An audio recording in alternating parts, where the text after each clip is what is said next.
ನಮಸ್ಕಾರ ವೀಕ್ಷಕರೇ, ಪಾಕಸ್ಥ ಚಾನಲ್ಗೆ ಸ್ವಾಗತ. ಇವತ್ತು ನಾನು ಬದನೆಕಾಯಿ ಮತ್ತು ನುಗ್ಗೆಕಾಯಿ ಜೊತೆಗೆ ಒಂದು ಪಲ್ಯವನ್ನು ಮಾಡಿ ತೋರಿಸ್ತಾ ಇರೋದು. ಎರಡನ್ನೂ ಒಟ್ಟಿಗೆ ಹಾಕಿ ನೀವು ಪಲ್ಯ ಮಾಡಿದರೆ ತುಂಬ ಚೆನ್ನಾಗಿ ಡಿಫ್ರೆಂಟ್ ಆಗಿರುವಂಥ ಟೇಸ್ಟ್ ಕೊಡುತ್ತೆ. ಮತ್ತು ಈ ರೀತಿ ಮಾಡ್ಕೊಳ್ಳಿ, ತುಂಬ ಚೆನ್ನಾಗಿ ಬರುತ್ತೆ. ಇದು ಮಾತ್ರ ರೋಟಿಗೆ ಹಾಗೆ ಚಪಾತಿಗೆ ಅನ್ನಕ್ಕೆ ಕಲಿಸ್ಕೊಳ್ಬೋದು. ಇದನ್ನು ಸೂಪರಾಗಿರುತ್ತೆ. ವಿಡಿಯೋನ ಪೂರ್ತಿಯಾಗಿ ನೋಡಿ, ಹಾಗೆ ಇನ್ನೊಬ್ರಿಗೂ ಶೇರ್ ಮಾಡಿ, ಲೈಕ್ ಮಾಡಿ, ಸಪೋರ್ಟ್ ಮಾಡಿ. ಫಸ್ಟ್ ಟೈಮ್ ನಮ್ಮ ಚಾನಲನ್ನು ನೀವು ನೋಡ್ತಾ ಇದ್ದರೆ ಸಬ್ಸ್ಕ್ರೈಬ್ ಮಾಡ್ಕೊಳ್ಳಿ. ಹಾಗೆ ವಿಡಿಯೋನ ಇನ್ನೊಬ್ರಿಗೂ ಶೇರ್ ಮಾಡಿ, ಲೈಕ್ ಮಾಡಿ, ಸಪೋರ್ಟ್ ಮಾಡಿ. ತುಂಬ ಸಿಂಪಲ್ಲಾಗಿ ಟೇಸ್ಟಿಯಾಗಿರುತ್ತೆ. ಹಾಗೆ ಪಟ್ಟಂತ ಮಾಡ್ಕೊಳ್ಬೋದು ಈ ರೆಸಿಪಿಯನ್ನು. ನಾನಿಲ್ಲಿ ಒಂದು ಬದನೆಕಾಯಿ ಒಂದು ನುಗ್ಗೆಕಾಯಿಯನ್ನು ತೊಗೊಂಡಿದ್ದೆ. ಇದನ್ನೀಗ ಕಟ್ ಮಾಡಿ ಇದನ್ನು ರೆಡಿ ಮಾಡ್ಕೊಳ್ಳೋಣ. ನುಗ್ಗೆಕಾಯಿ ಜೊತೆ ಬದನೆಕಾಯಿ ಹಾಕಿದ್ರು ಹಂಗೆ ಸೂಪರ್ ಟೇಸ್ಟ್ ಕೊಡುತ್ತೆ. ಇದನ್ನು ಸಾರು ಮಾಡ್ಕೊಂಡಾಗಲೂ ಹಾಗೆ ಚೆನ್ನಾಗಾಗುತ್ತೆ. ಈ ರೀತಿ ಪಲ್ಯನೂ ಕೂಡ ಹಾಗೆ ತುಂಬ ಟೇಸ್ಟಿಯಾಗಿರುತ್ತೆ. ಬದನೆಕಾಯನ್ನು ಒಂದು 5 ನಿಮಿಷ ಇದನ್ನು ನೀರಲ್ಲಿ ಹಾಕಿಟ್ಕೊಳ್ಬೇಕು. ನುಗ್ಗೆಕಾಯಿನ ನೀರಲ್ಲಿ ಹಾಕಿಟ್ಕೊಳ್ಬೇಕಂತೇನಿಲ್ಲ, ವಾಶ್ ಮಾಡ್ಕೊಳ್ಬೋದು.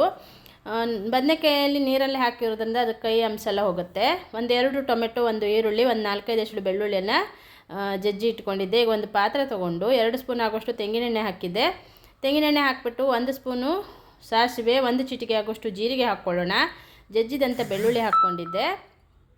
ನಂತರ ಈರುಳ್ಳಿ ಮತ್ತು ಟೊಮೆಟೊ ಹಾಕಿ ಚೆನ್ನಾಗಿ ಇದನ್ನು ಫ್ರೈ ಮಾಡ್ಕೊಳ್ಳೋಣ. ಈಗ ಎಣ್ಣೆಯಲ್ಲೇ ಫ್ರೈ ಮಾಡ್ಕೊಳ್ಬೇಕು ಈರುಳ್ಳಿ ಟೊಮೆಟೊವನ್ನು.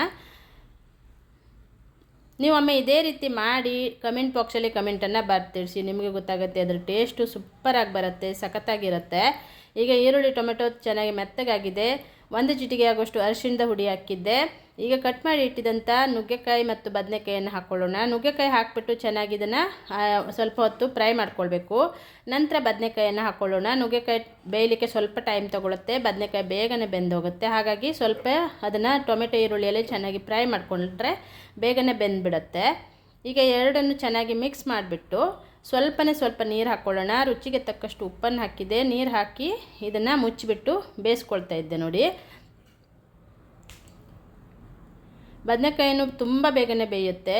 ಹಾಗಾಗಿ ನುಗ್ಗೆಕಾಯಿನ ಸ್ವಲ್ಪ ಹೊತ್ತು ಆ ಈರುಳ್ಳಿ ಟೊಮೆಟೊ ಹಾಕಿದ ನಂತರ ಅದರ ಜೊತೆಗೆ ಇದನ್ನು ಸ್ವಲ್ಪ ಹೊತ್ತು ಫ್ರೈ ಮಾಡಿಕೊಂಡ್ರೆ ಅದು ಕೂಡ ಬೇಗನೆ ಬೇಯುತ್ತೆ. ಈಗ ಇದು ಚೆನ್ನಾಗಿ ಬೆಂದಿದೆ. ಈಗ ನಾನಿಲ್ಲಿ ಖಾರದ ಪುಡಿಯನ್ನು ಹಾಕ್ತಾ ಇದ್ದೆ ನೋಡಿ. ನಿಮಗೆ ರುಚಿಗೆ ಅನುಗುಣಕ್ಕೆ ತಕ್ಕಂತೆ ಹಾಕಿ. ನಾನು ಮನೆಯಲ್ಲಿ ಮಾಡಿರುವಂಥ ಖಾರದ ಪುಡಿ ಇದು. ಹಾಗೆ ಒಂದು ಅರ್ಧ ಸ್ಪೂನ್ ಆಗುವಷ್ಟು ಗರಂ ಮಸಾಲೆ ಹುಡಿಯನ್ನು ಹಾಕಿದ್ದೆ. ಇದನ್ನು ಚೆನ್ನಾಗಿ ಈಗ ಮಿಕ್ಸ್ ಮಾಡ್ಕೊಳ್ಬೇಕು. ಚೆನ್ನಾಗಿ ಮಿಕ್ಸ್ ಮಾಡಿದ ನಂತರ ನಾನಿಲ್ಲಿ ಒಂದು ಅರ್ಧ ಬೌಲ್ ಆಗುವಷ್ಟು ಹಸಿ ತೆಂಗಿನಕಾಯಿ ತುರಿಯನ್ನು ಹಾಕ್ಕೊಳ್ತೇನೆ. ಈಗ ಇದನ್ನು ಕೂಡ ಚೆನ್ನಾಗಿ ಮಿಕ್ಸ್ ಮಾಡ್ಕೊಳ್ಳೋಣ. ತುಂಬ ಸಿಂಪಲ್ಲಾಗಿಯೂ ಇರುತ್ತೆ, ತುಂಬ ಟೇಸ್ಟಿ ಕೊಡುತ್ತೆ. ಇದು ರೋಟಿಗೆ, ಚಪಾತಿಗೆ, ಅನ್ನಕ್ಕೂ ಕಲಿಸ್ಕೊಳ್ಬೋದು. ಈಗ ಮುಚ್ಚಿಬಿಟ್ಟು 1 ನಿಮಿಷ ಇದನ್ನು ಚೆನ್ನಾಗಿ ಉಪ್ಪು ಖಾರ ಎಲ್ಲ ಹೊಂದ್ಕೊಳ್ಬೇಕು, ಬೇಯಿಸ್ಕೊಳ್ಬೇಕು. ನಂತರ ಲಾಸ್ಟಲ್ಲಿ ಕೊತ್ತಂಬರಿ ಸೊಪ್ಪು ಹಾಕಿಬಿಟ್ಟು ಸ್ಟವನ್ನು ಆಫ್ ಮಾಡ್ಕೊಂಡಿದ್ದೆ. ಬದನೆಕಾಯಿ ಮತ್ತು ನುಗ್ಗೆಕಾಯಿ ಪಲ್ಯ ರೆಡಿಯಾಗಿದೆ. ಈಗ ನೀವು ಒಮ್ಮೆ ಟ್ರೈ ಮಾಡಿ. ಹಾಗೆ ವಿಡಿಯೋನ ಇನ್ನೊಬ್ರಿಗೂ ಶೇರ್ ಮಾಡಿ, ಲೈಕ್ ಮಾಡಿ, ಸಪೋರ್ಟ್ ಮಾಡಿ. ನನ್ನ ಚಾನಲನ್ನು ಸಬ್ಸ್ಕ್ರೈಬ್ ಮಾಡ್ಕೊಳ್ಳಿ. ಕಮೆಂಟ್ ಬಾಕ್ಸಲ್ಲಿ ಕಮೆಂಟನ್ನು ಬರ್ತಿಳಿಸಿ.